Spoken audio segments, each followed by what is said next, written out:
Si je devais retenir un seul truc de ma piètre carrière, ma piètre et courte carrière de youtubeuse, c'est que tu peux acheter des lumières, un fond vert, un trépied, ce que tu veux. À la fin, ta caméra finira sur tes romans d'enfance, du Paulo Coelho.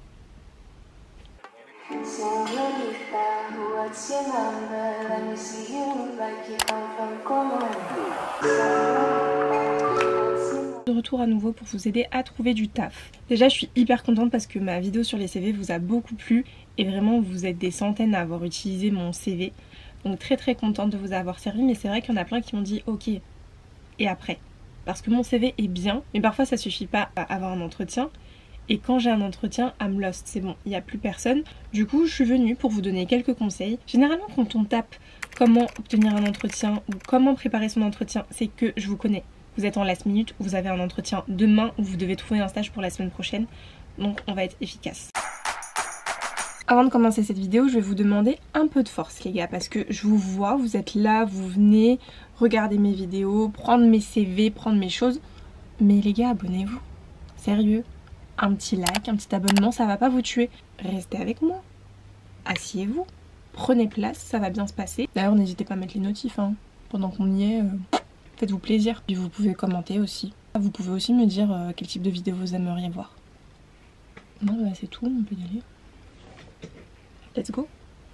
On va faire les choses dans l'ordre. Ton CV, grâce à mes vidéos, c'est bon, tu sais comment le faire, tu sais comment t'organiser. Si t'as des questions, tu les poses en commentaire, je te réponds aussi vite. Mais déjà, une première question se pose, c'est où est-ce que je vais pouvoir poster mon CV, trouver des offres. Donc là, ça va vraiment dépendre déjà du domaine que vous cherchez, parce que moi, j'ai découvert qu'il y a vraiment des sites pour chaque domaine. Moi par exemple je postule énormément sur Welcome to the Jungle parce que c'est tout ce qui est tech et startup.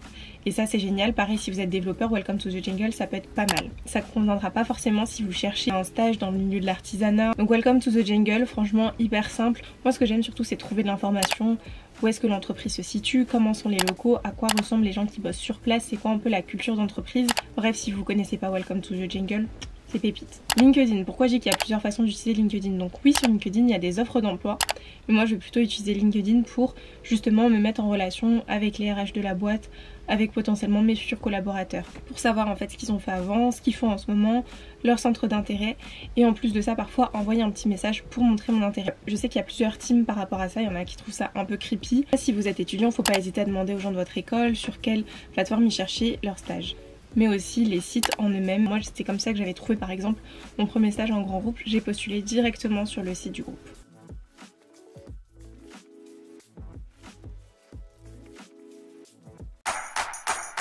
En fait des fois on est un peu en mode désespéré. Et du coup quand t'es désespéré tu postules partout. Je me rappelle l'époque où je cherchais désespérément une première expérience dans le digital. Et bah finalement j'avais postulé à 30 boîtes différentes, 30 postes différents qui avaient aucun rapport. C'est aussi normal parce que je savais pas ce que je voulais faire, mais ce qui faisait deux choses. Déjà, je prenais pas le temps d'assez personnaliser mes demandes, et en plus de ça, même quand j'avais un premier appel, j'étais des fois un peu perdue, même si j'avais mon petit Excel de suivi, parce que j'étais pas à fond. Conseil, c'est de chercher un peu en avance, mais de faire ça sur des sprints. Ok, je cherche un stage pour septembre et je commence en janvier, mais je vais pas postuler sur 30 boîtes. Je vais prendre 2 à 3 boîtes qui m'intéressent avec des postes similaires et je vais vraiment personnaliser à fond ma demande. Je sais que c'est bateau à dire, mais il faut vous différencier. Imaginez-vous créer votre boîte de main et lire votre propre CV, votre propre candidature. C'est tellement facile de voir que la personne ne sait même pas de quoi elle parle. Et pourtant, ça prend pas trop de temps de s'intéresser à une marque, d'aller regarder quelles sont leurs actualités sur LinkedIn, sur leur page, qu'est-ce qu'ils ont repartagé. Des fois, ils viennent de lever des fonds, ils viennent de participer à un webinar. C'est le moment en fait de rebondir sur ces informations qui sont gratuites puisque les marques passent leur temps à partager des choses. Donc ça peut être plus compliqué sur des entreprises en B2B, quoique de plus en plus ils partagent énormément. Et qu'ils savent, moi j'ai ma boîte et Travelmate en plus de mon salariat. Et du coup j'ai beaucoup de personnes qui postulent pour des stages. Quand je vois que la personne elle m'envoie une candidature qui est vraiment aucun rapport, parce que j'ai le temps et que j'ai pas non plus 50 candidatures par jour, je lui demande de prendre le temps de s'intéresser à la boîte et de revenir vers moi pour me dire ce qu'elle en a compris. Je pense que les gens n'ont même pas l'habitude de faire ça, mais il suffit vraiment de regarder sur mon site et mes réseaux sociaux et vous êtes au courant de tout. Je partage tout. Donc quand tu m'envoies une candidature vraiment bateau, je le vois directement. Tu sais pas ce que je fais, tu sais pas quelles sont mes problématiques du moment et tu généralises un petit peu ça ne me plaît pas, j'ai pas envie. En fait, une boîte, une équipe n'a pas envie de prendre quelqu'un qui s'en fout, tu vois. Un peu comme dans une relation amoureuse, s'il y a quelqu'un qui te parle et qui te montre, qui te connaît, qui connaît tes goûts, etc., tu auras plus envie de lui parler que quelqu'un qui s'en fout de toi et dont tu as l'impression qu'il envoie le même message à tout le monde. Faut vraiment réfléchir comme ça. On se focus et on personnalise nos candidatures. Il vaut mieux candidater à 3 boîtes à fond que de candidater chez 30 boîtes à peu près. Ma botte magique, c'est une lettre de motivation sous forme de PowerPoint. Et à vous de vous trouver la manière dont vous allez vous différencier. Mais forcément, si vous faites comme tous les autres, même si vous mettez votre petite touche et tout par écrit, ils vont oublier. Il faut marquer les esprits. Oui Sarah, c'est plus facile à dire qu'à faire. Arrêtez les gars. Quand on veut, on peut. Et justement, c'est cette déterre, c'est ce focus qui permet de prendre le temps et de vous rendre compte que c'est pas si compliqué de personnaliser une candidature. C'est sûr que quand on en prépare 30, oui, c'est super fake de faire genre « Oh, X, je postule exprès pour toi ». Moi je sais par exemple qu'à l'époque, je me croyais maligne, je faisais mes lettres de motivation, je changeais juste le nom d'entreprise, faites pas genre vous l'avez tous fait, et changeais juste les couleurs. Sauf que même comme ça, la personne elle voyait que c'était tellement généraliste et c'est pas comme ça que j'ai fait la différence. Des fois où j'ai décroché des entretiens directement, c'est justement en prenant le temps de regarder ce qui se passait dans l'actualité de la boîte et essayer de repérer en quoi j'allais pouvoir les aider. Justement, si c'est ta première expérience, il faut jouer là-dessus. De dire que par exemple tu as été consommateur, que tu as plein de choses à faire remonter, que tu as un point de vue extérieur mais que tu peux nourrir avec ta formation et directement trouver des cas d'usage. Et encore une fois, ça peut paraître compliqué, tu prépares 50 candidatures, ce sera chaud, mais par contre si tu le fais pour 1 ou 2 boîtes, tu verras totalement la différence. C'est bien d'avoir un sorte de CRM avec un Excel par exemple, vous allez suivre toutes vos demandes d'emploi, vos demandes de stage, à quelle date on a candidaté, est-ce qu'on a une réponse, est-ce qu'on peut relancer, s'il y a des contacts particuliers, toutes les infos que vous aurez glanées un petit peu justement sur l'actualité de la boîte qui pourront vous resservir soit pour relancer une candidature à laquelle vous n'avez pas eu de réponse, soit directement en entretien. Pour les métiers digitaux ou au moins les boîtes digitales, c'est vraiment d'essayer de jouer par rapport à votre personal branding. Faites en sorte que si cet employeur vient regarder votre profil, il puisse avoir des petits clins d'œil par rapport à votre candidature. Ça peut être que vous avez partagé le dernier article de sa boîte. Si vous postulez dans le monde de la fintech, ça peut être de partager des nouvelles par rapport à ça.